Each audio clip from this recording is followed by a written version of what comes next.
বান্দা যখন আল্লাহর দরবারে দুহাত উঁচু করে চোখের পানি ফেলে দেয়, মুসলিম শরীফের হাদিসের ভিতরে এসেছে, গভীর রাত্রে, রাতের তৃতীয় অংশে আল্লাহ রাব্বুল আলামিন প্রথম আকাশে আসেন আর ডেকে বলেন, পৃথিবীতে আছো নাকি কেউ গুনাহ করে জীবন বরবাদ করে দিয়েছো, আমার কাছে মাপ চাও। ঋণগ্রস্ত আছো, অসুস্থ আছো, অপমানিত আছো, কে আছো মাজলুম, আমাকে ডাকো, আমার কাছে বলো, আমি ডাকের সাড়া দেব, জীবনের আশা পূরণ করে দেব। ওই সময় যেই সমস্ত লোকেরা কান্দে তাহাজ্জুদের নামাজ পড়ে, আল্লাহ জিজ্ঞেস করেন ফেরেশতারা, অমুক অমুক দেশ অমুক অমুক বান্দারা কান্দে কেন? ফেরেশতারা বলে, রব্বুল আলামিন তুমি তো ভালো করে জানো। আল্লাহ বলেন, জানি, তবু তোমাদের মুখে শুনতে চাই। তারা বলে, রব্বুল আলামিন তোমার এই বান্দা গুনাহ করেছে, গুনার জন্য মাপ চায়, জাহান্নাম থেকে বাঁচতে চায়। আল্লাহ পাক বলেন, ফেরেশতারা আমার এই বান্দারা আমারে দেখেছে নাকি? বলে দেখে নাই। বলে আমার দোজখ দেখেছে নাকি? বলে না, তাও দেখে নাই। আমার বেহেশত দেখেছে নাকি? বলে না, তাও দেখে নাই।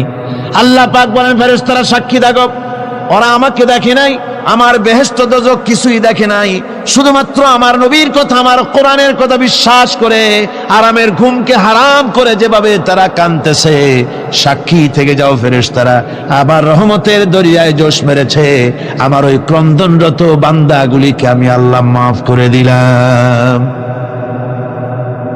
সুতরাং মুমিন বান্দা যারা, আল্লাহর মুমিন বান্দা যারা, এই ঈমানের কোয়ালিটি, এটাও হতাশায় নিরাশায় ভেঙে পড়বে না। গুনাহ তো মানুষই করে, গুনাহ হয়ে গেছে, মাপ চাও। তোমার গুনাহ কদ্দুর? তোমার গুনাহ যদি হয় পাহাড় সমান, আল্লাহর রহমত আকাশ সমান। জাহান্নামের কঠিন শাস্তি থেকে বাঁচতে হলে আল্লাহর প্রতি ঈমান আনতে হবে। আর ঈমান আনলে যে কোয়ালিটিগুলি হওয়া উচিত, সেগুলি আমি আপনাদের সামনে আলোচনা করছি। এরপর আরেকটি কোয়ালিটি হবে মুমিনের, তা হলো কঠোর কঠিন বিপদে অবিচল থাকবে, বিপদে ভেঙে পড়বে না। বিপদ আপদ, শত্রুতা, ক্ষয় ক্ষতি যা কিছু হয় সবই আল্লাহর পক্ষ থেকে, এটা মেনে নিতে হবে এবং ধৈর্য ধারণ করতে হবে। বিপদ মুসিবত শুধু উম্মতের জন্য নয়, দুনিয়ার সমস্ত নবীদের বিপদ এসেছে, হয় নাই? নবীদের বিপদ আসে নাই? কোরআনে কারীম থেকে শুনুন, আল্লাহ রাব্বুল আলামিন বলেন, وَكَذَلِكَ جَعَلْنَا لِكُلِّ نَبِيٍّ عَدُوًّا مِنَ الْمُجْرِمِينَ। আল্লাহ পাক বলেন, এমনি করে আমি সকল নবীদের শত্রু বানিয়ে দিয়েছি সব পাপিষ্ঠ আর অপরাধ প্রবণ লোকদেরকে। প্রত্যেক যুগে নবীদের শত্রু ছিল, প্রত্যেক যুগে নবীদের কি ছিল? শত্রু ছিল। সে শত্রু কারা ছিল? আল্লাহ পাক বলছেন, নবীদের শত্রু ছিল পাপিষ্ঠ আর অপরাধ প্রবণ লোক, এরাই ছিল নবীদের দুশমন। রাসূলগণের অবস্থা যদি এই হয়, তাহলে তার উম্মত, ওই দিনের ধারক বাহক যারা, তাদের বুঝি বিপদ আপদ হবে না? নাকি হবে কিনা? তো ইসলামের বিরোধিতা যারা করে, কোরআনের পরিভাষায় বলা হয়েছে ইসলামের দুশমন, নবীদের দুশমন। দুনিয়ার সব পাপিষ্ঠ আর অপরাধ প্রবণ লোকেরাই ইসলামের দুশমন হয়, নবীদের দুশমন হয়। আজও দেখেন, আজও তাকিয়ে দেখেন, ইসলামী আন্দোলনের বিরোধিতা যারা করে তারা পাপিষ্ঠ চরিত্রের কিনা, তাকায় দেখেন, খুঁজে দেখেন, সর্বত্র খুঁজে দেখুন, খুঁজে দেখুন। যারা ইসলামী আন্দোলনের বিরোধিতা করে, যারা ইসলামকে মিটিয়ে দেওয়ার চেষ্টা করতেছে, যারা ইসলামকে মৌলবাদ বলে, ইসলামকে সাম্প্রদায়িক বলে, কোরআনে কারীমের কথা কত স্পষ্ট যে নবীদের দুশমন হয়, ইসলামের দুশমন হয় মুজরিম লোকেরা, অপরাধ প্রবণ আর পাপিষ্ঠ লোকেরা। আজও আমরা দেখতে পাই এই শ্রেণীর লোকেরা পাপিষ্ঠ এবং সবচাইতে সমাজের নিকৃষ্ট ধরনের চরিত্রহীন লোক। নামাজ নাই। আপনি খুঁজে দেখেন, ইসলামী আন্দোলনের বিরোধিতা যারা করছে, যারা নেতৃত্ব দিচ্ছে, নামাজ নাই, রোজা নাই, চরিত্র নাই, হজ নাই, যাকাত নাই, মদ, জুয়া, জেনা, ব্যভিচার ইত্যাদিতে লিপ্ত। চেহারা দেখলে ছেলেপেলেরা 2 গ্লাস পানি খায় ভরসটে। কথা ঠিক কি দেখো? এই হলো অবস্থা। মারে কেন? মুমিনদেরকে, পয়গম্বরদেরকে, সাহাবীদেরকে এবং ঈমানদারদেরকে মারে কেন? তার কারণ হচ্ছে আল্লাহ রাব্বুল আলামিন বলেছেন, ওয়া মা নাকামু মিনহুম ইল্লা আইয়ুমিনু বিল্লাহিল আজিজিল হামিদ। কাফিররা ঈমানদার লোকদেরকে অন্য কোন অপরাধী নির্যাতন চালায় না, নির্যাতন চালায় শুধু এই কারণে যেহেতু মুমিন লোকেরা পরাক্রমশালী, আল্লাহ রাব্বুল আলামিনের দ্বীনকে কায়েম করতে চায়, তার উপরে ঈমান এনেছে, এই কারণেই তারা মারে। ঠিক কিনা কর? যুগে যুগে নবীদের উপরে, সাহাবীদের উপরে যে অত্যাচার হয়েছে, সেই অত্যাচার এই কারণেই হয়েছে, অন্য কোনো কারণে নয়। এই কঠিন বিপদে অবিচলতা এবং ধৈর্যের দৃষ্টান্ত নবীগণ পেশ করেছেন পৃথিবীর বুকে। আমরা দেখেছি ইব্রাহিম আলাইহিস সালামকে আগুনে ফালানো হয়েছে, আছে না কোরআন শরীফে? আমি কিন্তু গল্প করতেছি না, সব কোরআনের কথা। কিসের কথা? ইব্রাহিম আলাইহিস সালামকে আগুনে ফালানো হচ্ছে। অপরাধ কি? অপরাধ হচ্ছে হযরত ইব্রাহিম আলাইহিস সালাম দাওয়াত দিয়েছেন লা ইলাহা ইল্লাল্লাহ। জোরে পড়েন লা ইলাহা ইল্লাল্লাহ, লা ইলাহা লা ইলাহা ইল্লাল্লাহ মুহাম্মাদুর রাসূলুল্লাহ। হযরত ইব্রাহিম আলাইহিস সালাম দ্বীনের দাওয়াত দিয়েছেন, এক আল্লাহর দাওয়াত দিয়েছেন, ঈমানের দাওয়াত দিয়েছেন। আর কোন অপরাধ ছিল না। নমরুদ সহ্য করতে পারল না। কোরআনে কারীমের মধ্যে সব কথাগুলি আল্লাহ পাক এই জন্য বিধৃত করেছেন, এই জন্য কোরআনে কারীমের মধ্যে সব কথা উঠায় দিয়েছেন, যাতে করে মুমিনেরা বিপদ আসলে পরে যেন ঘাবড়ে না যায়। ইব্রাহিম আলাইহিস সালামকে আগুনে ফালানো হচ্ছে। ফেরেশতা বলছে, ইব্রাহিম তোমারে আগুনে ফালায় দেওয়া হতেছে, আমার কাছে সাহায্য চাও, আমার কাছে ক্ষমতা আছে, আগুনগুলো উঠাইয়া নমরুদের বংশ জ্বালাইয়া দেব। হযরত ইব্রাহিম ফেরেশতার কাছে সাহায্য চাইছিলেন নাকি? তিনি বললেন, ফেরেশতা তোমার কাছে সাহায্য কেন চাইব? আমি তো এমন কোন অন্ধ আল্লাহর ইবাদত করি না যেই অন্ধ স্রষ্টা তার গোলামের দুঃখ দুর্দশা না দেখেন। আমি তোমার কাছে সাহায্য চাইব না। হযরত ইব্রাহিম আলাইহিস সালাম পাশ করলেন। কি বলেন, পাশ করছেন না? ঈমানের পরীক্ষায় পাশ। আগুনের মধ্যে হযরত ইব্রাহিমকে যখন ফেলানো হচ্ছে, রব্বুল আলামিন আগুনের প্রতি নোটিশ করে দিলেন, ইয়া নারু কুনি বারদাও ওয়া সালামান আলা ইব্রাহিম। আগুন আমার ইব্রাহিমের জন্য শান্তিদায়ক, ঠান্ডা হয়ে যা। এখন কি আর আগুনের বাপের ক্ষমতা আছে ইব্রাহিমের পোড়ানো? আর ক্ষমতা নাই। আমার বন্ধুগণ, ইব্রাহিম আগুনের ভিতরে আরামে বসা আছেন, আর ওদিকে নমরুদ বসে বসে দেখতেছে দূর থেকে। ইব্রাহিম তো জ্বলে না, গায়ের মধ্যে আগুন জ্বলে গেল। ডাক দিয়া কয়, আগুন তোর হলো কি? কেন জ্বালাইতে পারিস না আমার দুশমন রে? হলোটা কি তোর? তোর কি জ্বালানো শক্তি বন্ধ হয়ে গেল নাকি? আগুনের ভিতর থেকে জবাব এলো, নমরুদ রে, আমার ভিতরে জ্বালানো শক্তি আছে কি নাই যদি প্রমাণ করতে চাও, টেস্ট করতে চাও, তুই নিজে আয়, তোরে শুদ্ধ তামাম দুনিয়া জ্বালাই দিতে পারি, ইব্রাহিমের এক গাছা পশমও জ্বালাই দিতে পারি না।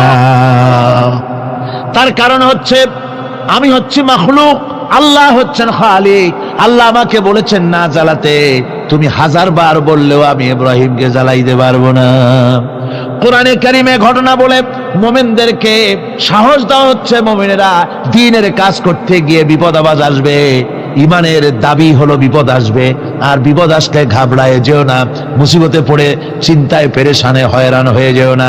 বিশ্বকবি আল্লামা ইকবাল কি সুন্দর করে বলেছেন, আজ ভি হোক জু ইব্রাহিম কা ইমা पैदा आग कर सकती है एक अंदाज गुलिस्तां पैदा।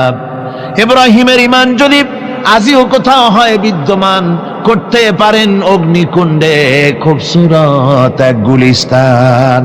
আজও যদি আগুনের ভিতরে কোন নমরুদ কোন ইব্রাহিমকে যদি ফেলে দেয়, আল্লাহ রাব্বুল আলামিন আজও আগুনকে ফুলের বাগান বানায়া দিবেন। সুবহানাল্লাহ। ভয় পাওয়ার কারণ নাই, চিন্তা করার কোনো কারণ নাই। আমার বন্ধুগণ, হযরতে হুদ আলাইহিস সালামকে যখন সমাজের লোকেরা, রাষ্ট্রের লোকেরা ঘিরে ফেলে দিল। সমাজ শক্তি, রাষ্ট্র শক্তি যখন তাকে ঘিরে ফেলে দিল, ষড়যন্ত্রের পাহাড় তুলে দিল, তারে মেরে ফেলে দিবে। হযরত হুদ দেশ থেকে তা পালায় গেলেন না, ভয় পেলেন না। হযরতে হুদ আলাইহিস সালাম বললেন, কোরআনে কারিমে হযরত হুদের কথা কোট করা হলো, ফাকিদুনি জামিআন সুম্মা লা তুনজিরুন।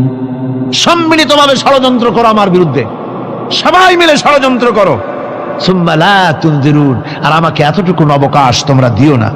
ইন্নী তাওয়াক্কালতু আলাল্লাহি রাব্বি ওয়া রাব্বিকুম, আমি ভরসা করেছি সেই আল্লাহর উপরে যার কুদরতি হাতের ভেতরে, যিনি আমাদের রব তোমাদেরও রব, আর যার কুদরতি হাতের ভিতরে তামাম পৃথিবীর জানগুলি যার হাতে, সে আল্লাহর উপরে ভরসা করেছি। ষড়যন্ত্র যদ্দূর আছে করতে থাকো, আমি ষড়যন্ত্র পরোয়া করি না। সুবহানাল্লাহ পড়েন। এটাই হলো মুমিনের কোয়ালিটি। শুধু ঈমান, লা ইলাহা ইল্লাল্লাহু মুহাম্মাদুর রাসূলুল্লাহ, গরুর গোশত খাই, আর রবিউল মাস আসলে পরে ইয়া নবী সালাম আলাইকা, ইয়া রাসূল সালাম আলাইকা, তারপরে গরম গরম জিলাপি আর রসগোল্লা খাইলাম খুব বেশি করিয়া, এর নাম মুমিন নয়। মুমিন হচ্ছে তার চলায় ফেরায়, ওঠায় বসায় সাহসিকতার এক আন্দাজ তৈরি হবে সে। আমার ভাইয়েরা, বিপদে অবিচলতা আমাদেরকে পয়গম্বরেরা শিক্ষা দান করেছেন। আমরা দেখতে পেয়েছি বিশ্বনবী জনাবে মুহাম্মদুর রাসূলুল্লাহ সাল্লাল্লাহু আলাইহি ওয়াসাল্লাম হিজরতের রাত, কাফেরেরা চতুর্দিকে দাঁড়ানো। হযরত জিবরাইল এসে বলেন, ইয়া রাসূলুল্লাহ, হে কাফেরেরা চতুর্দিকে ঘিরে দাঁড়িয়েছে, গভীর রাত, এখন হাতে তাদের তরবারি, সকাল হলে পরেই তারা আপনাকে মেরে ফেলে দিবে, তাড়াতাড়ি ওঠেন, মদিনার দিকে চলে যান। আল্লাহ নবী ঘুমের থেকে জেগে হযরত আলীকে ডেকে বলেন, আলী, আল্লাহ অর্ডার করেছেন আমি মদিনায় চললাম, আমার বিছানার পরে আমার চাদর গায়ে দিয়ে শুয়ে থাকো। হযরত আলী বলেন, আল্লাহর হাবিব, আপনার চাদর গায়ে দিয়ে ঘুমিয়ে থাকবো, সকালবেলায় কাফির বেঈমানেরা আপনার বিছানার পরে আপনার চাদর গায়ে দেওয়া অবস্থায় আমি আলীকে তারা মুহাম্মদ মনে করবে, আর আমি আলীকে নবী মনে করে তারা তাদের তরবারি দিয়া কেটে কেটে টুকরা টুকরা করে আমারে বিদায় করে দেবে দুনিয়া থেকে। এতটুকুনো পরোয়া করি না, বরং আমার দিলের মধ্যে এটাই তৃপ্তি থাকবে যে আমি আলীর জীবনের বিনিময় আল্লাহর হাবিব দুনিয়ায় বেঁচে আছেন। নবীজি ঘরের থেকে বেরোলেন, চতুর্দিকে কাফেররা দাঁড়ানো। আল্লাহ নবী হাতে এক মুষ্টি বালু হাতে নিয়ে শাহ হাতের বজু পড়ে তিনবার দম করে বালুগুলো ছেড়ে দিলেন। বালিগুলি ঘরের চতুর্দিকে কাফেরদের চোখে চলে গেল। পরবর্তী সময় রব্বুল আলামিন ডেকে বলেন, নবীরে, বালি যখন নিক্ষেপ আপনি করেছিলেন, ধুলাগুলি আপনি তো শুধু নিক্ষেপ করেছিলেন, কিন্তু চতুর্দিকে কাফেরদের চোখে গেল কেমনে? একদিকে মেরেছিলেন, সেই দিকেই তো যাওয়ার কথা ছিল, চতুর্দিকের কাফেরের চোখে চোখে সেগুলো পৌঁছে গেল কেমনে? ওয়ামা রামাইতা ইদ রামাইতা ওয়ালাকিন্নাল্লাহ রামা। আপনি নিক্ষেপ করেন নাই, যখন আপনি নিক্ষেপ করেছিলেন আপনি তো শুধু বালুকণা ছেড়েছেন, আর ওই বালুকণাগুলি ঘরের চতুর্দিকে সব কাফেরদের চোখে পৌঁছবার দায়িত্ব আমার কুদরত গ্রহণ করেছিল। আমার ভাইয়েরা, নবীজি বিপদে, এতগুলি শত্রু তরবারি নিয়ে তিনি বিপদে ধৈর্য হারা হন নাই। আস্তে করে ঘরের থেকে বেরিয়ে হযরত আবু বকরের বাড়িতে গিয়ে হাজির। দরজায় গিয়ে আওয়াজ দিলেন, আবু বকর। অমনি দরজা খুলে গেল, লাব্বাইক ওয়া সাদাইক। হুজুর বলেন, আবু বকর রে, একটা ডাকে কেমনে সাড়া দিলে? তুমি কি ঘুমাইছিলে না? হযরত আবু বকর বলেন, হুজুর, আপনি বলেছেন আমাকে নিয়ে হিজরত করবেন, আমি মনে মনে চিন্তা করেছি, না জানি কত রাত্রে নবীজি আসেন, উঠতে যদি আমার দেরি হয়ে যায়, নবীজি যদি দরজার কাছে দাঁড়ায় দাঁড়ায় আমারে ডাকাডাকি করে, আর আমি যদি ঘুমায় থাকি, তাহলে আল্লাহর নবীর সঙ্গে বেয়াদবি হয়ে যাবে। এই মনে করে বিছানায় না ঘুমাইয়া আপনার গলার আওয়াজ শোনার জন্য এই দরজার সঙ্গে পিঠ লাগাইয়া লাগাইয়া দাঁড়াইয়া ঘুমাচ্ছিলাম। আল্লাহর নবী হযরত আবু বকরকে সঙ্গে করে নিয়ে চললেন মদিনার দিকে। উল্টা পথে রওনা করলেন, বারবার কাবা শরীফের দিকে তাকাতে লাগলেন। বুখারী শরীফে এসেছে, নবীজি বারবার কাবার দিকে তাকিয়ে বলতেছেন, রে কাবা, বড় আশা ছিল তোর কাছে থাকবো, তোর খেদমত করব, কিন্তু তোর নিষ্ঠুর সন্তানেরা তোর কাছে আমারে থাকতে দিল না রে। আল্লাহ নবী মিসফালা দিয়ে জাবালে কেদোয়ার উপর দিয়ে চলে গেলেন জাবালে সুরে। গুহার কাছে যখন গিয়েছেন, ফজর রক্ত হয়ে গেল। হযরত আবু বকর রাদিয়াল্লাহু তাআলা আনহু বলছেন, হুজুর আর উপায় নাই, দিন হয়ে গেল, এখন বুঝি ধরা পড়ে যাব, ওই গুহার মধ্যে গিয়ে আশ্রয় নেই। তবে আপনি দাঁড়ান, গুহার ভিতরেই পাহাড়িয়া গুহা, বিচ্ছু থাকতে পারে, সাপ থাকতে পারে, আমি আগে ঢুকি, যদি কোনো হিংস্র প্রাণী থাকে আমার উপর দিয়ে আঘাত হয়ে যাক, আল্লাহর নবী হেফাজতে থাকুক। হযরত আবু বকর রাদিয়াল্লাহু তাআলা আনহু গুহার ভিতরে নামলেন, নেমে গুহা সাফ করে হুজুরকে ডাকলেন। হুজুর তাশরীফ ফরমালেন গুহার মধ্যে। হুজুর বলেন, আবু বকর, হেঁটে হেঁটে কষ্ট হয়ে গেছে, তুমি বসো, তোমার উরুর উপরে মাথা রেখে আমি একটু ঘুমায়ে যাই। আল্লাহর হাবিব ঘুমায় গেলেন। হযরত আবু বকর লক্ষ্য করে দেখেন চতুর্দিকে অনেকগুলি গর্ত দেখা যায়। এই গর্ত থেকে সাপ আসতে পারে, বিচ্ছু আসতে পারে মনে করে নিজের গায়ের চাদর ছিঁড়ে ছিঁড়ে গর্তগুলি বন্ধ করা শুরু করে দিলেন। কয়েকটা গর্ত বন্ধ করার মতো চাদর আর নাই, পাও দিয়ে চেপে ধরলেন। এক পাহাড়িয়া বিষধর সাপ বেরোবার জন্য চেষ্টা করে বেরোবার পথ খুঁজে না পেয়ে হযরত আবু বকরের পায়ের উপরে দংশন করেছে। বিষের যন্ত্রণায় হযরত আবু বকরের চোখ থেকে পানি দরদর করে পড়ছে। রাসূলুল্লাহর ঘুম ভেঙে গেল। আল্লাহর নবী তাকিয়ে বলেন, আবু বকর, চোখে পানি কেন? বাড়ির কথা বুঝি মনে পড়ে গেছে? হযরত আবু বকর বলেন, ইয়া রাসূলুল্লাহ, আল্লাহর নামে কসম করে বলি, যেই দিন আমি ঈমান এনেছি ওই দিন থেকে আমার মা বাপ, আমার কোলে আমার সন্তান, আমার স্ত্রী, আমার জায়গা জমি ঘর বাড়ি, এমনকি আমার নিজের আত্মার চাইতে হুজুর আপনারে ভালোবাসি বেশি। তাহলে কাঁদো কেন? হযরত আবু বকর বলেন, হুজুর, বাড়ির জন্য কাঁদি না, ছেলেপেলের জন্য কাঁদি না, সাপে দংশন করেছে, যন্ত্রণায় কাঁদতেছি। আল্লাহ নবী সঙ্গে সঙ্গে মুখ থেকে থুতু বার করে যন্ত্রণার জায়গায় লাগাই দিলেন। সঙ্গে সঙ্গে যন্ত্রণা বন্ধ হয়ে গেল। হুজুর বললেন, আবু বকর, প্রথম যখন তোমার এই আঘাত করেছিল সাপে, আমাকে কেন তাড়াতাড়ি বলো নাই? এতক্ষণ তো তোমার কষ্ট হতো না। হযরত আবু বকর বলেন, ইয়া রাসূলুল্লাহ, ওটা তো সাপে কাটার যন্ত্রণা, ওই যন্ত্রণায় আমার রক্ত জ্বলতেছে, যন্ত্রণায় যন্ত্রণায় আমার কলেজাটা যদি ফেটেও যেত। আল্লাহর হাবিব আরাম ফরমাচ্ছিলেন, আমি তাকে আরামে বিঘ্ন ঘটাতে পারতাম না। আমার ভাইয়েরা, হযরতে আবু বকর, হযরতে রাসূল দুজন বসে আছেন। এমনি সময় কাফের বেঈমানেরা খুঁজতে খুঁজতে জায়গা মতো এসে গেছে। একজনে বলে ভিতরে আছে, আর একজনে বলে নাই। পায়ের যদি থাকবে তাহলে মাকড়সায় জাল বুনালো কি করে, পাখি ডিম পেড়ে বসে আছে কি করে, তাদের সন্দেহ হতে লাগলো। এর মধ্যে না একজন বলে আছে আর একজন বলে নাই। হযরত আবু বকর ভয়ের চোটে কেঁদে ফেলেছেন, হুজুর আর উপায় নাই। এই যে অবস্থা, এই অবস্থার ভিতরে, এই অবস্থার ভেতরেও আল্লাহ নবী এতটুকু ঘাবড়ে যান নাই। শত্রুরা তরবারি নিয়ে এসেছে, সুযোগ পেলেই একটু তাকালেই দেখতে পাবে, তুলে মেরে ফেলে দেবে। আল্লাহর হাবিব মোটেই ধৈর্য হারালেন না, এতটুকুন হতাশ হলেন না। আল্লাহ পাকের হাবিব তার সাথীকে কি বললেন? তখন কোরআনে কারীম সূরা তাওবার মধ্যে আল্লাহ তা উদ্ধৃত করেছেন মুমিনদের জন্য, ইযহুমা ফিল গার ইয ইয়াকুলু লিসাহিবিহি লা তাহজান ইন্নাল্লাহা মা'ানা।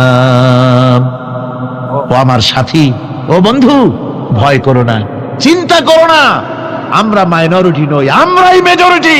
তার কারণ আল্লাহ আমাদের সাথে আছেন। সুবহানাল্লাহ, আল্লাহ আমাদের সাথে আছে। আর বন্ধুগণ, কোরআনে কারীমে রব্বুল আলামিন বলেন, فأنزل الله سكينته عليه وأيده بجنود لم تروها।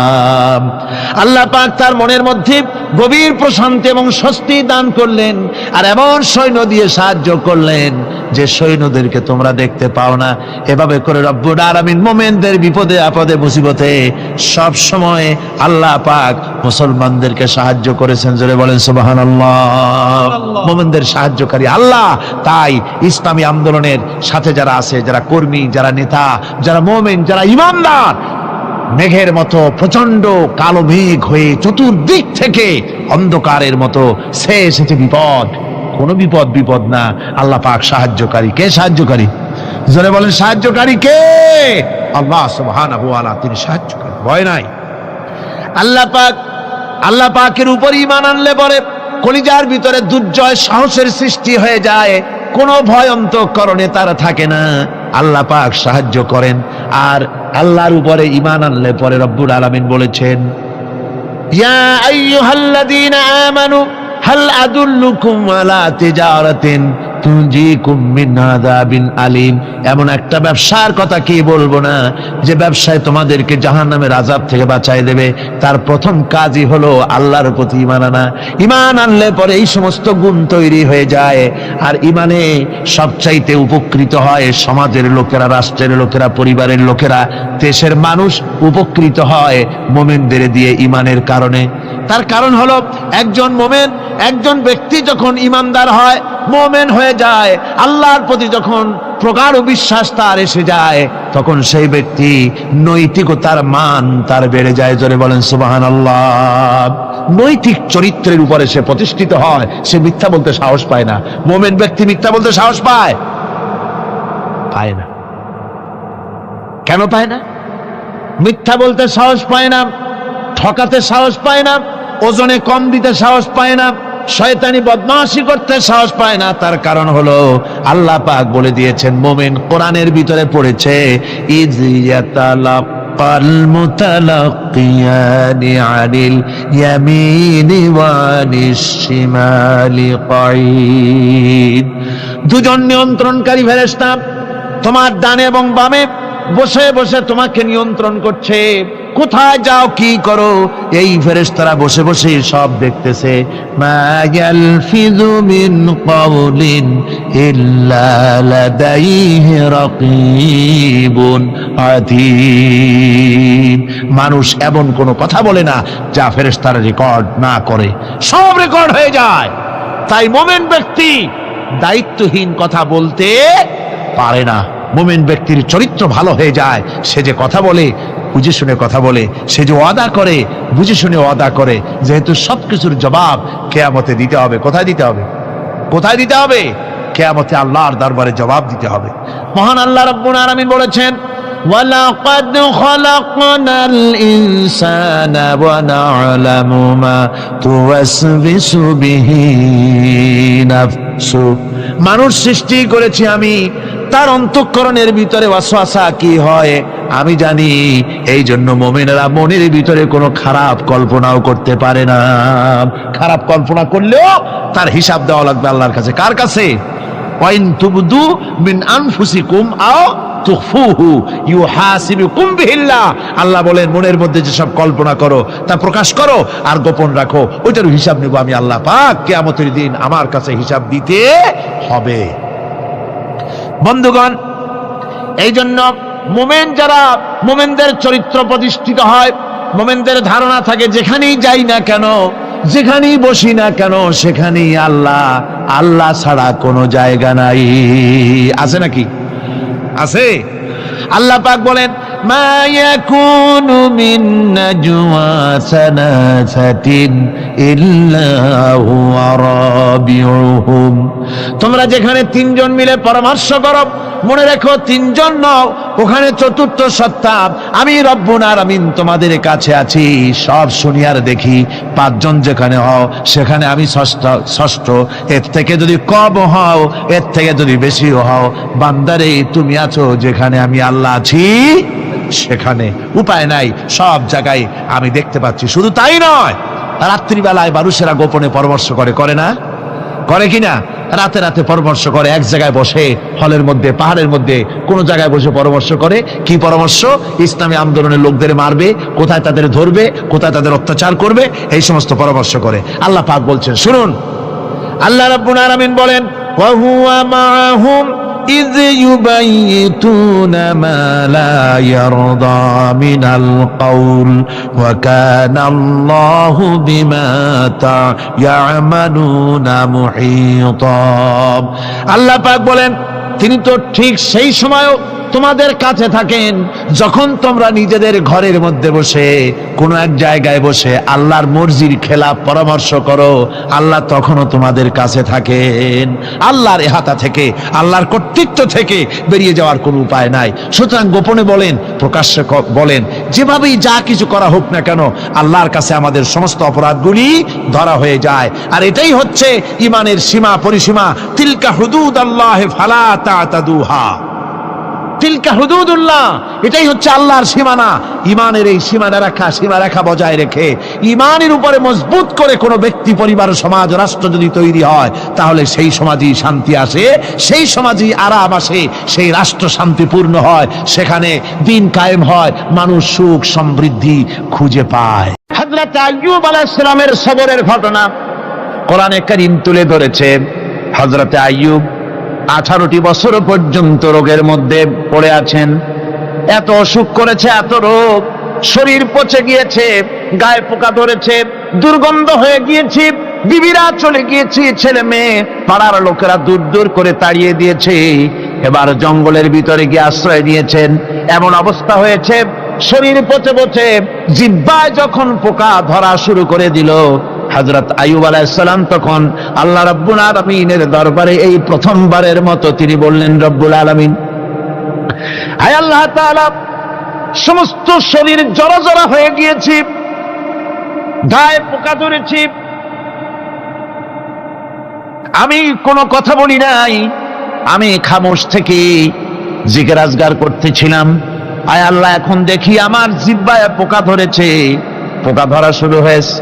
আমার জিহ্বাটায় পোকা তুমি দয়া করে দিও না, কারণ আমার জিহ্বায় যদি পোকা হয়ে যায় তাহলে তোমার মতো আল্লাহর জিকির আমি কি দিয়া করব? আমার জিহ্বাটা তুমি দয়া করে ভালো রাখো।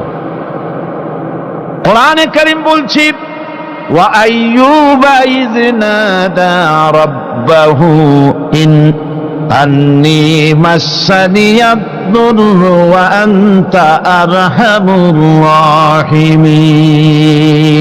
স্মরণ করো সেই সময়ের কথা যখন আইয়ুব তার রবকে ডেকে বলেছিল, আমি অসুস্থ আর তুমি তো রহমান রহিম, দয়াময়।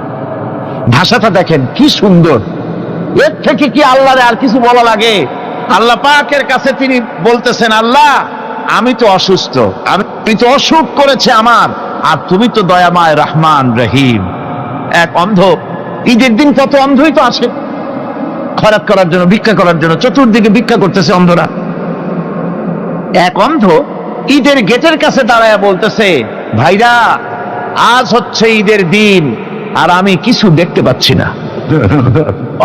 বেশি পয়সা পাইল, মানুষের দিন তার প্রতি আকৃষ্ট হয়ে গেছে। আরে কি কথা, আজ ঈদের দিন, সকলে আনন্দ করছে আর আমি কিছুই দেখতে পাচ্ছি না। সে কিন্তু কিছু চায় নাই। ভাষার ভিতরে, কথা বলার ভিতরে এ ধরনের টেকনিক আছে। হযরত আইয়ুব আলাইহিস সালাম বললেন না যে আল্লাহ আমারে মাফ করে দাও, কষ্টের মধ্যে আছি। তিনি শুধু বলেছেন, রব্বুল আলামিন, আমি অসুস্থ হয়ে পড়েছি, আমার অসুখ করেছে, আর তোমার নাম রহমান রহিম। এতটুকু কথা বলেছেন। আল্লাহ রাব্বুল আলামিনের দরজায়, তার দরবারে আইয়ুব আলাইহিস সালামের ডাক চলে গেছে। যায় নাই? কোন অসুবিধা আছে নাকি? কোন অসুবিধা নাই। পানির তলা দিয়া যদি কেউ ডাক দেয়, পাহাড়ের ভিতরে বসে যদি কেউ ডাক দেয়, আল্লাহ রাব্বুল আলামিন তা শুনতে পান। ইউনূস আলাইহিস সালাম মাছের পেটে বসে চিৎকার মেরেছিলেন, লা ইলাহা ইল্লা আনতা সুবহানাকা ইন্নী কুনতু মিনাজ জালিমিন। যিনি বলছিলেন, আয় আল্লাহ তাআলা, আমি তোমার প্রশংসা করছি, তুমি ছাড়া উপাস্য নাই, মাবুদ নাই। আমি তোমার পবিত্রতা ঘোষণা করছি, আমি তো জালিমদের অন্তর্ভুক্ত হয়ে গেছি। বাস এতটুকুন কথাই বলেছেন। আল্লাহ পাক বলছেন, ইউনূসের ডাক তো কেউ শোনে নাই, পানির মধ্যে কেউ শোনে নাই, জমিনের কেউ শোনে নাই, মহাশূন্যের কেউ শোনে নাই, কিন্তু মাছের পেটের ভেতরে থেকে গভীর অতল দরিয়ার তলদেশ থেকে মাছের পেটের ভিতরে বসে আমার ইউনূস যে ডাক দিল, ওই ডাক আমি আরশের মালিক আমি শুনতে পেয়েছি, আর সঙ্গে সঙ্গে জবাব দিয়েছি, ফাস্তাজাবনা লাহু ওয়া নাজ্জাইনাহু মিনাল গাম্মি ওয়া কাযালিকা নুজিল মুমিনিন। ডাকের সাড়া দিলাম, বিপদ দিয়া বাঁচায় দিলাম। শুধু ইউনূসের না, আল্লাহ পাক এ জায়গায় আবার ওয়াদা করলেন, দুনিয়ার যত মুমিন বান্দা আছে তারা যদি কখনো বিপদে পড়ে যায় আর আমারে যদি ডাকে, আমি এইরকম করে বিপদ থেকে বাঁচাইয়া দেব। আইয়ুব আলাইহিস সালাম যখন আল্লাহ রাব্বুল আলামিনের কাছে ফরিয়াদ করলেন, আল্লাহ পাক তখন বলছেন, কোরআনে কারীম বলছে, ফাস্তাজাবনা লাহু ফাকাশাফনা মা বিহি মিন দুররিন ওয়া আতাইনাহু আহলাহু ওয়া মিসলাহুম মাআহুম রাহমাতাম মিন ইনদিনা ওয়া যিকরা লিল আবিদিন। আমি আইয়ুবের দোয়া কবুল করে নিলাম, শুধু তার পরিবার বর্গই দিলাম না, বরং আরো কিছু নিয়ামত আমি তাকে দান করে দিলাম। এবং তাই জন্য যেহেতু তারা ছিল আমার অনুগত বান্দা, আমার বাধ্যগত, আমি এই জন্য রহম করেছি, সমস্ত রোগ শোক আমি মাফ করে দিয়েছি। আমাদের সামান্য একটু জ্বর হয়, যদি 2-3 দিন জ্বর হয়েছে, জ্বর ছাড়ে না, বলে যে এত ভালো ভালো কাজ করি তারপর আমার এত জ্বর হওয়া লাগে, অমুকরা এত পাপ করে, তা তো কিছুই হয় না।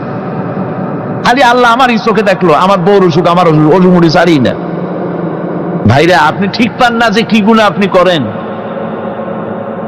কোরআনে কারীম বলছি, ওয়ামা আসাবাকুম মিন মুসিবাতিন ফাবিমা কাসাবাত আইদিকুম ওয়া ইয়াফু আন কাসীর। যত বিপদ তোমাদের উপর আছে সব দুই হাতের কামাই করা, আর আমি তো অনেকগুলো ক্ষমা করে দেই। তোমরা যত পাপ করো, আকাম করো, সবগুলির শাস্তি যদি দুনিয়ায় দিতাম, শ্বাস করার সময় পেতে না। অসুখ হলেই অধৈর্য হয়ে যেও না, ধৈর্য ধরো। আল্লাহ পাক বলেন, শুধু আইয়ুব নয়, ওয়া ইসমাঈল ওয়া ইদরিস ওয়া যাল কিফলি কুল্লুম মিনাস সাবিরিন। এইভাবে করে ইসমাঈল, ইদ্রিস, জুলকিফল সবাই ছিল ধৈর্যশীল। জোরে বলেন সুবহানাল্লাহ। ধৈর্যের চরম পরাকাষ্ঠা ছিলেন তিনি। কোরআনে কারীম নবীদের এই কথাগুলি আমাদের শোনাচ্ছেন। হযরত ইয়াকুব আলাইহিস সালাম কলিজার টুকরা সন্তান হযরত ইউসুফ আলাইহিস সালামের জন্য তার মনটা পাগল ছিল। এত সুন্দর করে আল্লাহ তারে বানাইছিলেন, এত তিনি ছিলেন সৌন্দর্যের পিরামিড, যারে দেখলে চোখ ফিরানো যায় না। এমন সুন্দর সুপুরুষ, যারে দেখি সেই যুগের সুন্দরী যুবতী মেয়েরা রূপের মোহে পড়ে নিজেদের আঙ্গুলগুলি কেটে ফেলে দিয়েছিল। রূপের মোহে এমন অবশ হয়ে গেছে, আঙ্গুল কেটেছে, হাত কেটেছে, টের পায় নাই। আবার ভুল বুঝবেন না, দুনিয়ার সেরা সুন্দর পুরুষ ইউসুফ আলাইহিস সালাম, তা কিন্তু রাসূলের চাইতে বেশি নয়। হযরত উম্মুল মুমিনিন আয়েশা রাদিয়াল্লাহু তাআলা আনহা তিনি বলেছেন, যেই সব সুন্দরী রমণীরা ইউসুফ আলাইহিস সালামকে দেখে রূপের মোহে পড়ে নিজেদের আঙ্গুলগুলো কেটে ফেলেছিল, ওরা যদি আমার হাবিবকে দেখতো, ওরা যদি আল্লাহ রাসূলকে দেখতো, তাহলে হাত কাটতে কাটতে কোন ফাঁকে যে কলিজা কেটে ফেলে দিত, ওরা টের পেত না। আমার বন্ধুগণ, হযরত আইয়ুব আলাইহিস সালাম সন্তানের মায়া, অন্যান্য ভাইরা হিংসায় পড়ে গেল, তারা নিয়ে তাকে কুয়ায় ফেলে দিল। সেখান থেকে তারা একটা ছাগল বা কোনো পশু জবাহ করে তার রক্ত মাখাইয়া জামা এনে হাজির করে দিল হযরত ইয়াকুব আলাইহিস সালামের সামনে, যে তারে নিয়ে খেলা করতে গিয়েছিলাম আমরা, খেলায় লিপ্ত ছিলাম, বাগে খাইয়া ফেলাইছে। এগুলি কি গপ্প? এগুলি কি কোরআন? আল্লাহ পাক শোনাচ্ছেন, বিশ্ববাসীকে শোনাইছেন। সূরা ইউসুফের চাইতে এত সুন্দর উপাখ্যান গোটা পৃথিবীতে আর নাই। সুবহানাল্লাহ। অনেকে ইউসুফ জুলাইখার কেসা খুব মজা করে পড়ে, ফুর্তি করে, প্রেমের গল্প পড়ে। এটা কোনো প্রেমের গল্প নয়। ইউসুফ আলাইহিস সালাম, জুলাইখা ইউসুফ আলাইহিস সালামের জন্য কাঁদতে কাঁদতে চোখ কানা হয়ে গেছে। এরপর ইউসুফ আলাইহিস সালাম জুলাইখারে পাওয়ার জন্য পাগল হয়ে গেছে। নাউজুবিল্লাহ, এটা হয়নি কখনো। তিনি আল্লাহর পয়গম্বর। আর আল্লাহ কেমনে তারে বাঁচিয়েছেন? যখন জুলাইখা ঘরের ভিতরে সুন্দর করে যৌন উন্মাদনামূলক চিত্র অঙ্কিত করে ঘরের মধ্যে আটকায় দিয়েছে, তালা লাগায় দিয়েছে, আর নিজে যৌন উদ্দীপক কাপড় চোপড় পরেছে না পরার মতোই। সে যুগের সুন্দরী মেয়ে জুলাইখা। তার কুপ্রবৃত্তিকে চরিতার্থ করার জন্য আহ্বান করা হয়েছে। হযরত ইউসুফ আলাইহিস সালাম লক্ষ্য করে দেখলেন এমন জায়গা, এখান থেকে পালাবার তো পথ নাই, দরজা বন্ধ করে দিয়েছে। তিনি শুধু তখন কেবলমাত্র আল্লাহ রাব্বুল আলামিনকে ভয় করলেন। আল্লাহকে ভয় করে আল্লাহর নাম নিয়ে যখন তালাবদ্ধ দরজার দিকে দৌড় দিয়েছেন, আল্লাহ রাব্বুল আলামিন আপন কুদরতে তালাগুলি খুলে দরজা তার জন্য উন্মুক্ত করে দিলেন। ইউসুফ আলাইহিস সালামকে ফালাই দিয়ে এভাবে করে কাপড় এনে দিল তার সামনে, রক্তমাখা কাপড় পেয়ে হযরত ইয়াকুব আলাইহিস সালাম সন্তানদের মুখে কাহিনী শুনে তিনি কি বললেন? কোরআনে কারীম তা কোট করেছে। তিনি চিক দিলেন না, ফাল দিলেন না, ফিট হয়ে পড়লেন না। তিনি বললেন, কলিজার টুকরা সন্তান, তার মরার খবর শুনেছেন। তিনি বললেন কি? ফাসাবরুন জামিলুন ওয়াল্লাহুল মুস্তাআনু আলা মা তাসিফুন। আমি উত্তম সবর অবলম্বন করব। তোমরা যে কাহিনী রচনা করেছো এর বেলায় আমি আল্লাহর কাছে সাহায্য চাই। আমি উত্তম সবর অবলম্বন করব। আমার ভাইয়েরা, 11 ভাই মনে করেছিল ইউসুফ আলাইহিস সালামকে মরণ কুয়ায় ফালাই দিছি। তারা তো ঠিক পায় নাই এটা মরণ কুয়া না, এটা হচ্ছে একটা সুড়ঙ্গ, যাকে ইংরেজিতে বলে টানেল। এটা এমন একটা সুড়ঙ্গ, ওরা মনে করেছে মরণ কুয়া, কিন্তু আল্লাহ রাব্বুল আলামিন এই কুয়াতে এমন বানালেন, ওরা একদিকে ফালাই দিল মরণ কুয়ায়, এ কুয়ার আর এক মুখ দিয়া আল্লাহ রাব্বুল আলামিন ইউসুফ আলাইহিস সালামকে নিয়ে মিশরের সিংহাসনে বসায়া দিলেন। এটা মরণ কুয়া নয়, এটা রাজ সিংহাসনে বসার সুড়ঙ্গ পথ। ইউসুফ আলাইহিস সালাম আজ প্রেসিডেন্ট, সুবহানাল্লাহ, প্রেসিডেন্ট হয়ে বসে আছেন। ওদিকে কেনানে অভাব লেগে গেছে, সেখানকার মানুষেরা সাহায্য নিতে এসেছে। ওই 11 ভাইও আসছে।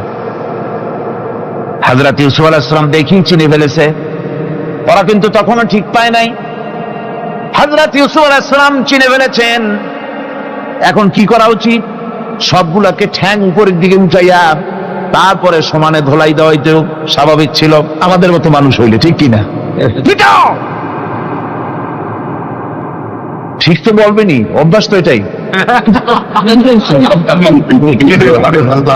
হযরত ইউসুফ আলাইহিস সালাম তাদের সামনে পরিচয় দিলেন।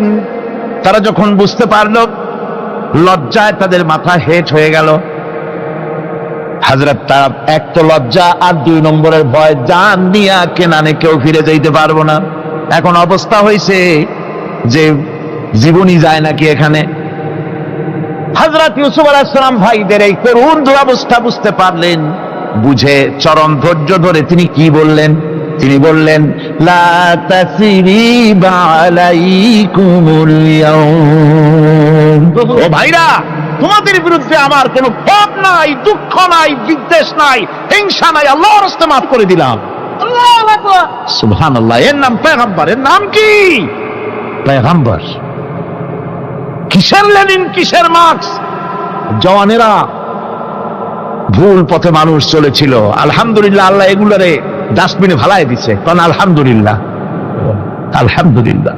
পয়গম্বর কারে বলে পয়গম্বর? কি চরিত্র! রাসূল করিম সাল্লাল্লাহু আলাইহি ওয়াসাল্লাম তাকে একজন সাহাবী বলছিলেন, হুজুর বলছেন এই কামটা করলা না কেন? সাহাবী বললেন, হুজুর আপনি যদি চোখের ইশারায় বলতেন মুখ দিয়ে না কইয়া, তাও তো আমি কামটা করে ফেলতাম, আমি তো বুঝি নাই। হুজুর বললেন, চোখের ঠারে ঠারে কাজ করা নবুয়তের শান নয়। আল ওয়াদুহু ওয়াস সারাহা, নবীরা যা করেন তা ডাইরেক্ট, কোনো বক্রতা নাই, স্পষ্ট কথা। আমার ভাইরা, হযরত ইউসুফ আলাইহিস সালাম বিনিয়ামিনকে কাছে নিয়ে পরিচয় দিলেন তার ভাইদের সামনে। কোরআনে কারীম বলছে, ক্বালা আনা ইউসুফ ওয়া হাদা আখি قد من الله علينا إنه من يتقي ويصبر فإن الله لا يضيع أجر المحسنين। আমি ইউসুফ আর এই হচ্ছে আমার ভাই। আল্লাহ আমাদের উপর ইহসান করেছেন। প্রকৃতপক্ষে যারা আল্লাহকে ভয় করে এবং সবর এখতিয়ার করে, আল্লাহ এভাবে তাদেরকে তাদের আমলকে নিষ্ফল হতে দেন না। আমার এই জামাটা নিয়ে যাও। হযরত ইয়াকুব আলাইহিস সালাম কলিজার টুকরা সন্তান ইউসুফ আলাইহিস সালামের বিরহ যন্ত্রণায় ছেলেকে কতদিন দেখে না, কাঁদতে কাঁদতে চোখ দুটো অন্ধ হয়ে গেছে। মিশর থেকে কেনানের দিকে জামা রওনা হয়েছে। কোথায় মিশর, কোথায় কেনান? জামা যখন রওনা হয়ে গেছে, হযরত ইয়াকুব বলতেছেন, আমি যেন আমার ইউসুফের গন্ধ নাকে পেতেছি। জামা চলে এলো, চোখের উপরে রাখলেন, আল্লাহ রাব্বুল আলামিন তাকে চক্ষুষ্মান বানায়া দিলেন। ভাইরা আমার, পয়গম্বরেরা সবর করে গোটা দুনিয়ার মানুষের সামনে দৃষ্টান্ত সেট করেছেন সবরকারী হন। আমার ভাইরা, হযরত ইব্রাহিম আলাইহিস সালামের কথা আল্লাহ পাক কোরআনে কারিমে বলছেন সবরকারী কয়, দেখো শেখো সবরকারী কয়। আল্লাহ পাক বললেন, ইব্রাহিম তোমার বিবি আর তোমার নবজাতক এই সন্তানকে রেখে আসো মক্কা নগরীতে। তিনি চলে গেলেন, সেখানে ঘর নাই, বাড়ি নাই, কিচ্ছু নাই, চতুর্দিকে ধুধু বালু আর মরুভূমি। হযরতে হাজরা বলছেন, ইব্রাহিম সামান্য পানি আর খাবার দিয়া আমার সন্তান শুদ্ধ এখানে রেখে দিতেছো, আমি কি অপরাধ করেছি? কোনো জবাব নাই। দুইবার তিনবার বলার পরে হাজরা বলছেন, ইব্রাহিম গো, তবে কি আমার আল্লাহর হুকুম মতো আমারে রেখে যাচ্ছ নাকি? হযরত ইব্রাহিম আকাশের দিকে আঙ্গুল উঁচু করলেন। কথা বলবেন, বাক শক্তি বেরোচ্ছে না। 80 বছর বয়সের সময় একটা বাচ্চা আল্লাহ তারে দিচ্ছেন। আর এমন বাচ্চা, পয়গম্বরের ছেলে, কি সুন্দর চেহারা, মরুভূমির উপরে ফালাই দিয়ে রওনা হয়ে যাচ্ছেন। মুখ দিয়া কথা সরছে না, আকাশের দিকে দেখালেন। হযরত হাজরা বুঝতে পারলেন। হযরত হাজরা বলেন, ইব্রাহিম কোনো চিন্তা নাই, নিশ্চিন্ত মনে বাড়ি ফিরে যাও। আমি আমার আল্লাহর উপরে এতটা ভরসা করি, আল্লাহর হুকুমে যদি আমার এখানে রেখে যেয়ে থাকো, ওই আল্লাহ পাক আমাকে আর আমার কলিজার টুকরা ইসমাইলকে পানিতে আর খাবারে মারবেন না, অবশ্যই তিনি ব্যবস্থা করবেন। ব্যবস্থা হয়ে গেল। হযরত ইসমাইল বড় হয়ে গেলেন। আল্লাহ পাক অর্ডার করলেন, জবাহ করো ছেলেকে। হযরত ইব্রাহিম আলাইহিস সালাম যখন জবাহের প্রস্তাব করলেন, হযরত ইসমাইল তা আপত্তি করতেন, বাবাজি আমার মায়ের আর আমাকে বাচ্চা অবস্থায় ফেলে গেলেন, খাবার দেন নাই, পরার দেন নাই, বছরের পর বছর আমাদের এখানে কাটলো, দেখতেও আসেন নাই, আজ আসছেন জবাহ দিতে। এটা কেমন কথা? কি ধরনের বাপ আপনি? এরকম বলছে নাকি? এরকম বলছে। হযরত ইব্রাহিম আলাইহিস সালাম প্রস্তাবটা কিভাবে পারলেন? আল্লাহ পাক কোরআনে কারিমে দৃষ্টান্ত রেখে দিয়েছেন।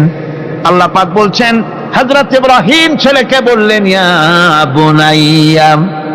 বুনাইয়া, হে আমার কলিজার টুকরা লাডলা, হে আমার কলিজার টুকরা সন্তান, ইন্নী আরা ফিল মানাম আন্নী আযবাহুক আমি স্বপ্ন দেখছি আমি যেন তোমাকে জবাহ করতেছি। ফানজুর মাযা তারা, তোমার রায় কি বলো?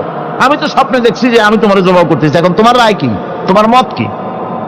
হযরত ইসমাঈল আলাইহিস সালাম শুনিয়া দিলেন দৌড়, নাকি না?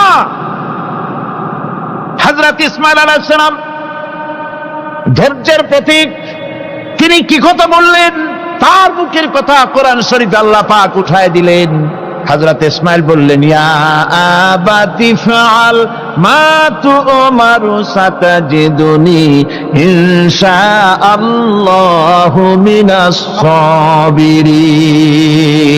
হে আমার পিতা, আপনি যে ব্যাপারে আদিষ্ট হয়েছেন আপনি তা পালন করুন, অবশ্যই আমাকে ধৈর্যধারীদের মধ্যে পাওয়া যাবেন। সুবহানাল্লাহ। এক বর্ণনা এসেছে হযরত ইসমাঈল বললেন, আব্বাজান আমি ধৈর্যধারীদের ভিতরে আমারে পাবেন, তবে জবাহ করার আগে আমার হাত পাটা একটু বেঁধে নেন, কারণ জবাহের যন্ত্রণায় আপনার গায়ে যদি আমার হাত পা লেগে যায় তো বেয়াদবি হয়ে যেতে পারে।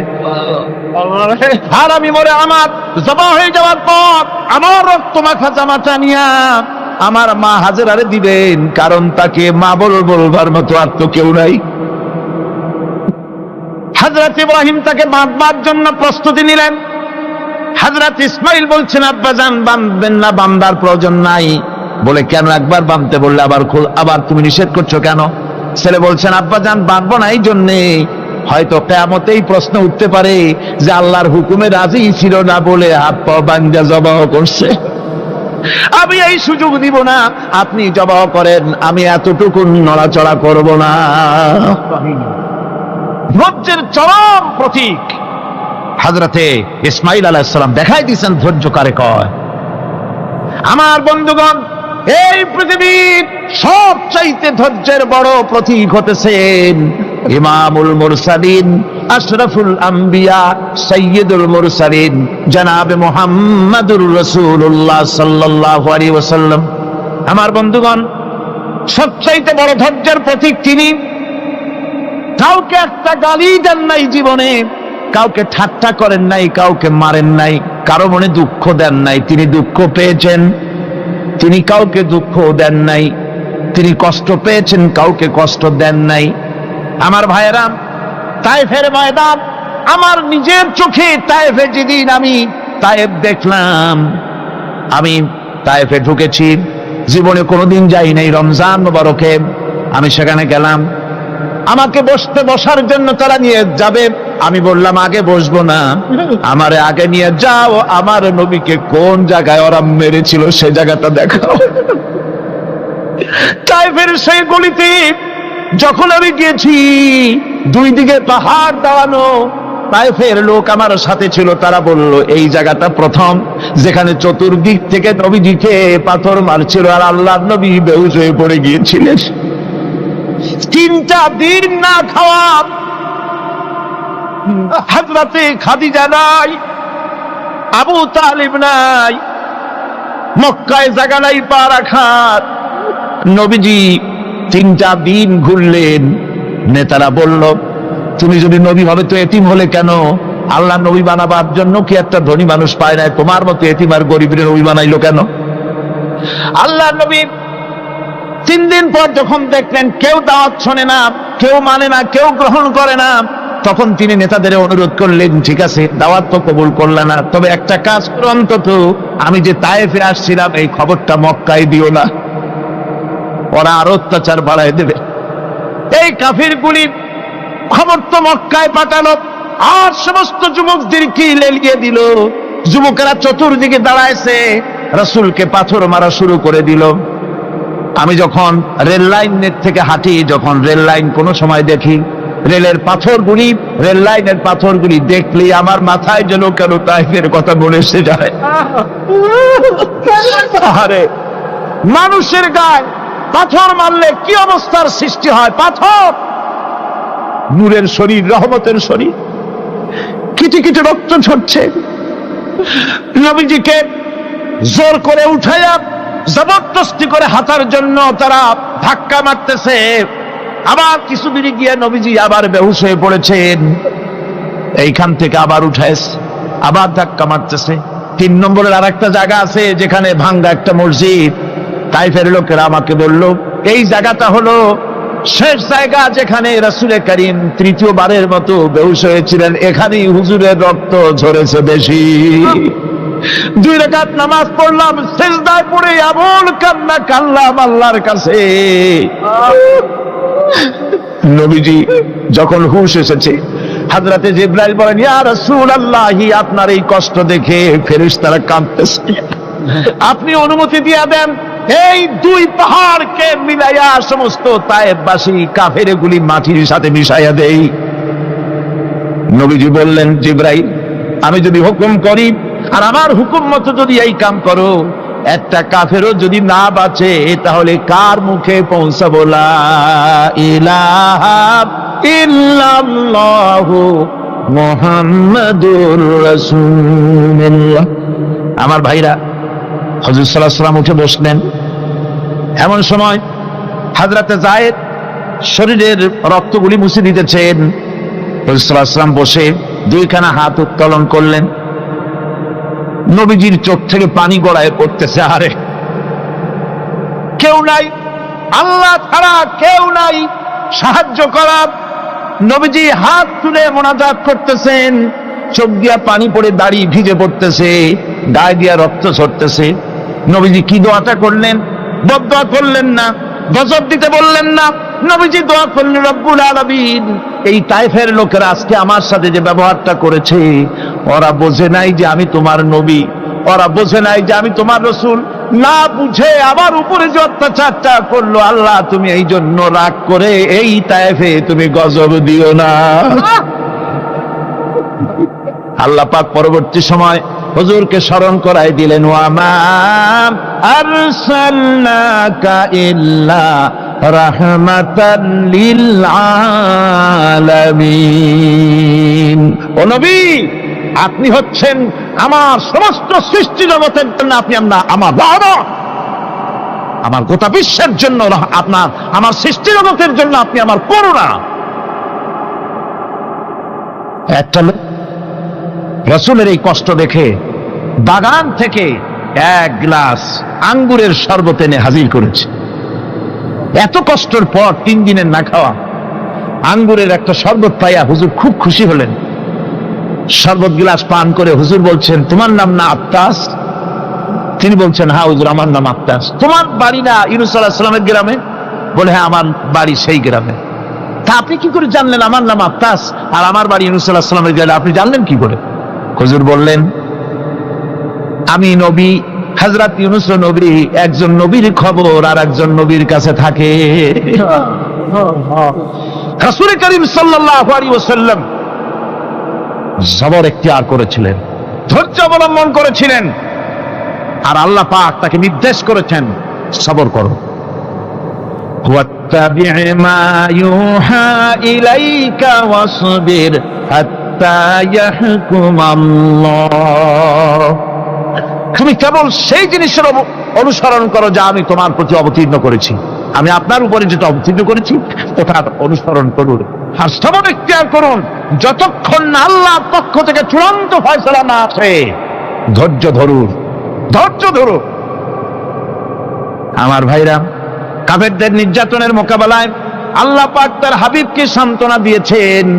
যখন কাফেররা নির্যাতন করতেছে, হারে হযরতে বেলাল নির্যাতিত, হযরতে সুমাইয়া নির্যাতিতা, হযরতে খাব্বাব, হযরতে হুবায়ব, হযরতে আম্মার রিদওয়ানুল্লাহি তাআলা আলাইহিম আজমাইন, এত মার হতেছে।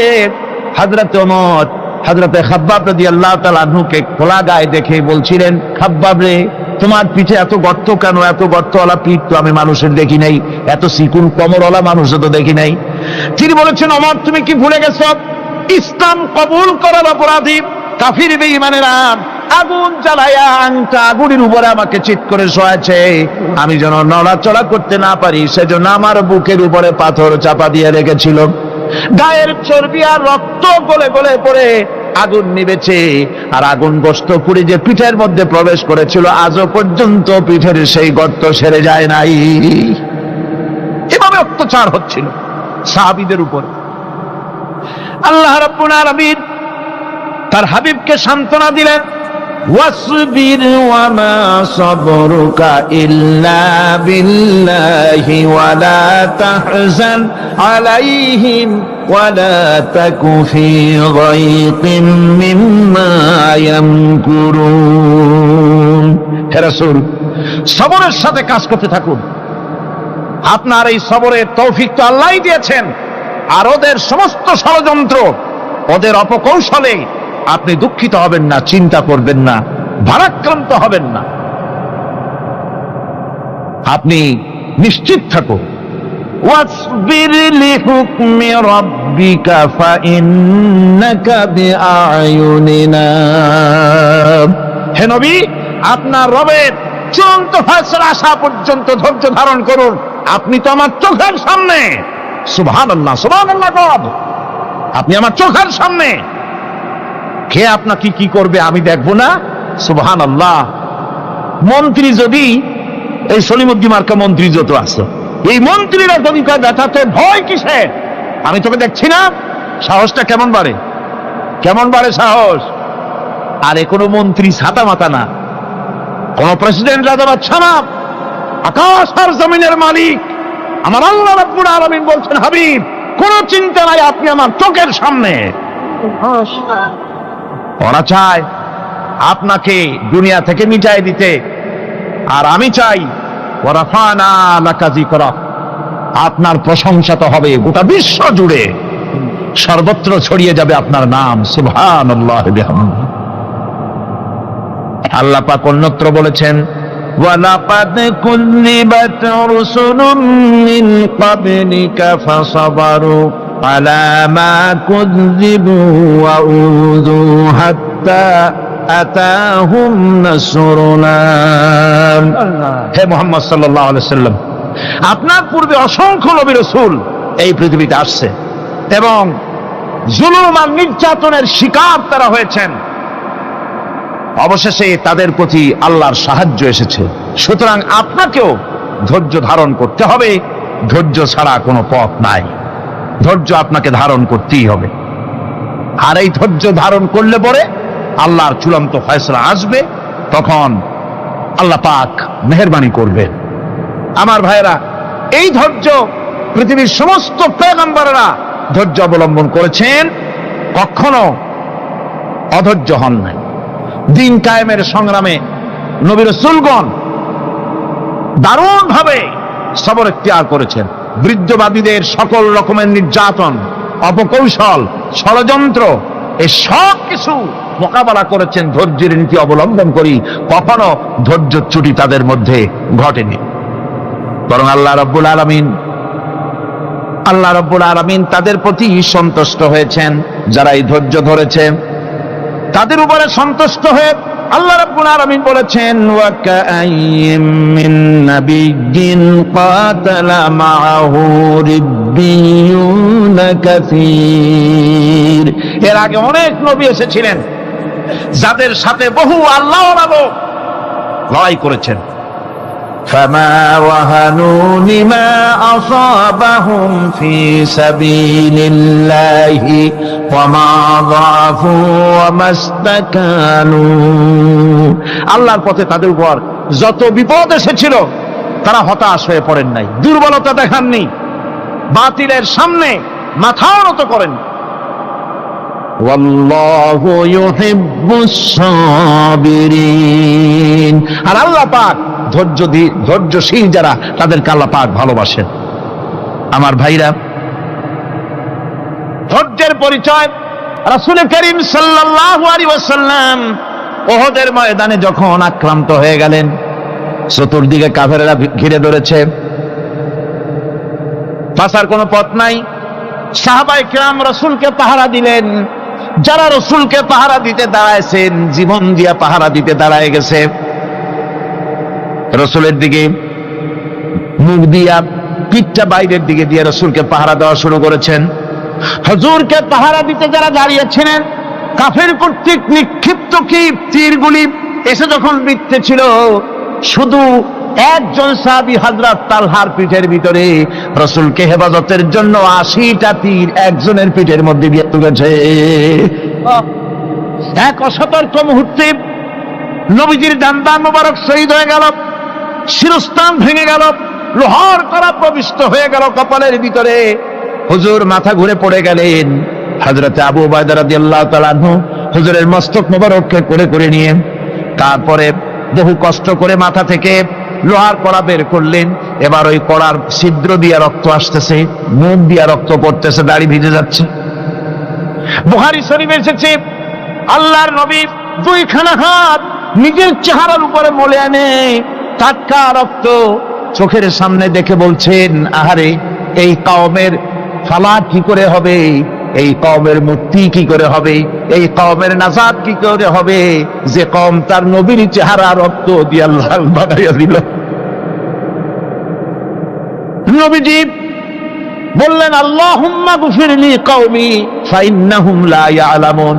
আয় আল্লাহ পাক, আমার এই কওম বুঝতে পারে না, ওদেরকে মাফ করে দাও। খবর ছড়িয়ে গেল নবীজি শহীদ হয়ে গিয়েছেন। খবর ছড়িয়ে গেল চতুর্দিকে, মদিনায় খবর ছড়িয়ে গেল। মানুষ পাগলের মতো দৌড়ানো শুরু করে দিল। এক মেয়ে লোক দৌড়াচ্ছে ওহদের দিকে। কয়েকজন সাহাবীর সঙ্গে দেখা, তারা জিজ্ঞেস করলেন, দৌড়াও কেন মহিলা, যাও কই?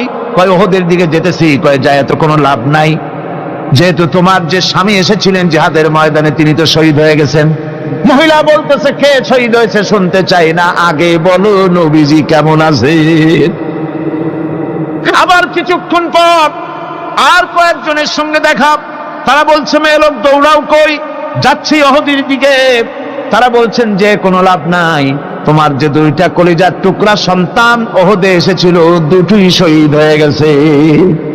মা বলতেছে, ও সাহাবী, কে শহীদ হয়েছে শুনতে চাই না, তাড়াতাড়ি করে বলো আল্লাহর নবী মুহাম্মদুর রাসূলুল্লাহ সাল্লাল্লাহু আলাইহি ওয়াসাল্লাম কেমন আছেন। দৌড়াতে দৌড়াতে ওহদের মাঠে সাহাবায়ে কেরাম পরিবেষ্টিত। আল্লাহর নবীর কাছে গিয়ে হুজুরের জীবিত চেহারা মোবারকের দিকে তাকায়া মেয়ে লোকটি কাঁদতেছে আর বলতেছে, ইয়া রাসূলুল্লাহ, আমার স্বামী মরা শোক, আমার কলিজার টুকরা দুইটা সন্তান মরা শোক আমার কলিজা থেকে মুছে গেছে, আপনি বেঁচে আছেন, তামাম মুসলমানদের চাইতে বড় সান্ত্বনা আর নাই।